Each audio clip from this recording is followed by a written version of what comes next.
I'm Bob Henderson. I'm the Nomad Dad for the Nomad Capitalist. I'm Andrew Henderson's father. And we've been talking a little bit about the accumulation of things in the United States that have contributed to the mess that we're in today. So I talked a little bit about the 60s and the advent of the Great Society and the economic concept called guns and butter, how we're trying to have massive social spending and fighting a war at the same time. The Vietnam War led to the closing of the gold window by Nixon in 1971, the creation of fiat currency, and there is no fiat currency. Who said that fiat currency always returns to its actual value? Zero.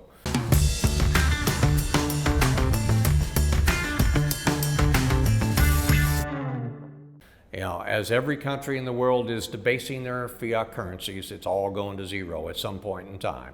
I mean, if you look back to 1913, the advent of the Federal Reserve, $1 then is worth about a penny today.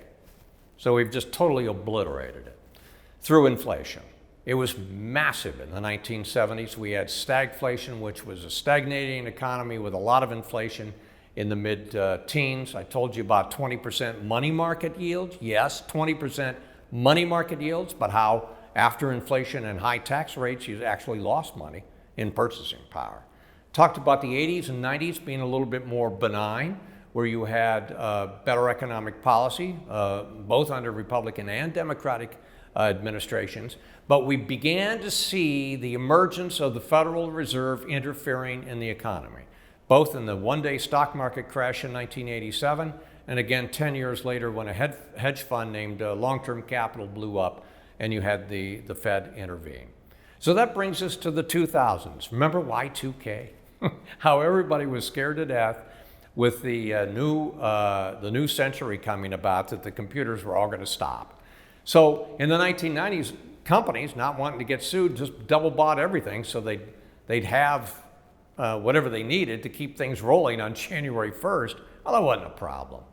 And it led to a huge decline in the NASDAQ in March of 2000 because everybody had pulled all the sales forward to avoid Y2K. So we had a big recession in the early 00s. And of course, 9/11, that changed everything. And it was the advent of the surveillance state. And of course, this is more of a social issue.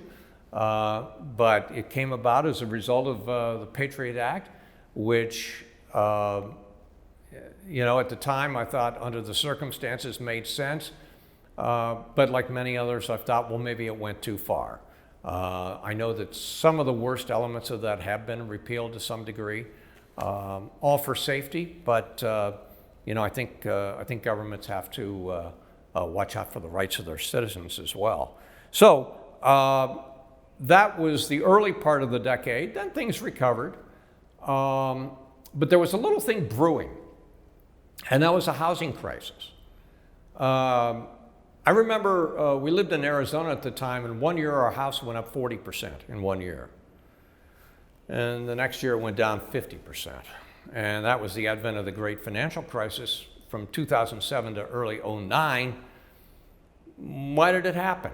Well, the government, in the late 90s, and this was bipartisan, both the Clinton administration and some Republican senators got together and repealed something called Glass-Steagall, which was a Depression-era law that kept the banks away from the investment banks business. That was repealed, so now they all kind of got merged into one, and we're creating all this money to loan to people to buy homes.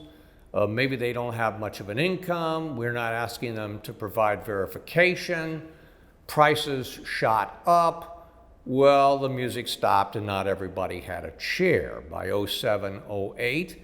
And in 2008, a couple of major Wall Street firms went belly up. Believe that was the 15th of September in 2008. And at that point, as a financial advisor, I was scared to death even some of the money markets were going to go under because they were commercial paper and they were not backed by the federal government. It was a terrible time.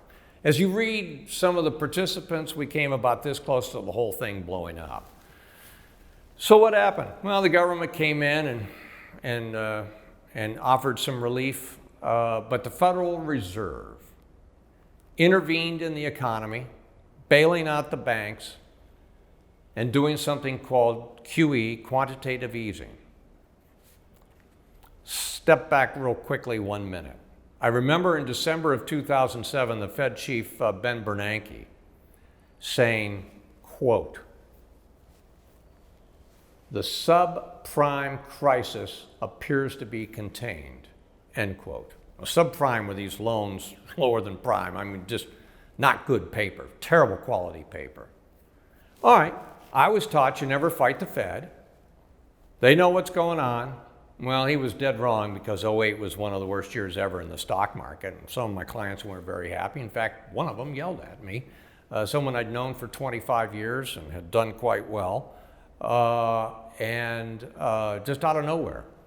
It was hard to know what to do. I mean, the Fed chairman's telling you it's fine. Well, apparently it wasn't. So don't necessarily believe everything they say, just like today. Inflation's transitory. Well, maybe they're going to be right, but maybe they're not. They seem to be, caught between a rock and a hard place today. So maybe they're just trying to soothe nerves rather than tell the truth. Time will tell. So that was Bernanke in 2007. But the government had been encouraging people to borrow money. In fact, one government official said, "Well, you know that housing prices never go down." And I said, "Where is it written they never go down?" I mean, they do. And they did. And some of them significantly, and people got foreclosed, and it was just an absolute mess.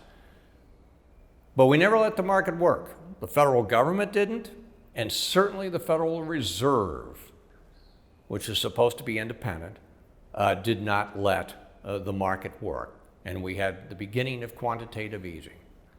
The second thing Bernanke said that turned out to be terribly wrong was this is just one time on the quantitative easing. We're going to do it, and we're going to take it away once things normalize.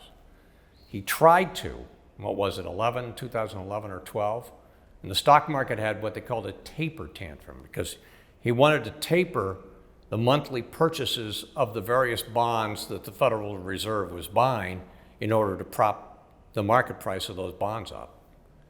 And the market went down a lot, and he had to change his mind. Well, at least he thought he had to change his mind.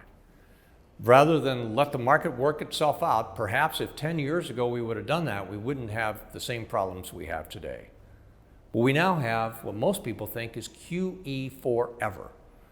That the Fed or the other central banks around the world is going to continue to buy government bonds and mortgage bonds in order to prop these companies or entities up and to keep interest rates low. I mean, if they're buying these bonds out on the longer end of the curve, they're going to keep those rates low because they can't afford for them to go very high with the massive amounts of debt. So, the 2000s, the great financial crisis, which was effectively encouraged by the government. It was bipartisan in nature. And then the response to it by not only the government, but the Federal Reserve has created all kinds of problems in the last 20 years. The QE has led to rising inequality because a lot of the money has found its way to the banks and the Wall Street firms. And so asset prices in the forms of homes or stock market are up. Bond prices are up because they've artificially capped the interest rate, which means that's good for bond prices.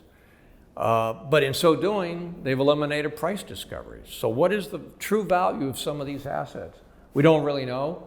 I think at some point, maybe in the not too distant future, we're going to find out. So I would say that the first 20 years of this century has been crisis after crisis, which has just been exacerbated by the government and primarily the central banks, who have not let the market work. We'll talk a little bit more next time about where we are today, maybe what you can do about it. I'm Bob Henderson. I'm the Nomad Dad, for the Nomad Capitalist.